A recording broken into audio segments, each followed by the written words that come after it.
Camera ni sir kasi meron siyang tinatawag na resolution, di ba? Kita yung key ma'am, pero low light. Yeah. So yung maganda sa cellphone ni sir, kasi meron siyang tinatawag na exposure dito po. Meron siyang tinatawag na pro sa camera ni sir na magiging reflection yung kuha ma'am, na magiging crystal yung background sa likod. Tinan nyo yung Okay. Okay, sir.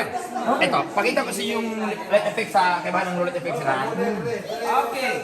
All of you ma'am sir, Okay. Video. doon niya ako backward kay gamit naman Okay, ato bang tingnan mo yung kulay ng stalactite, ma'am. Perfect na perfect, di ba? So, by the way, sir, ang tubig ngayon, sir, low tide, high tide po. High tide tayo ngayon. So, yung gitna niya, nasa mga 12 feet, ma'am, sir. And, may mga butas, sir, o tunnels po, na nag-uulik sa dagat. Kaya pag yung dagat nag-high tide, ito nag-high tide din po.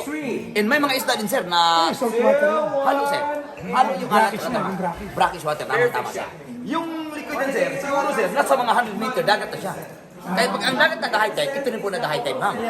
Okay, dito tayo sa gilid, sir. Okay, dito tayo sa kabilang side, sir. Para makuha ko yung pinaka-buong team na lang dapat natin, sir.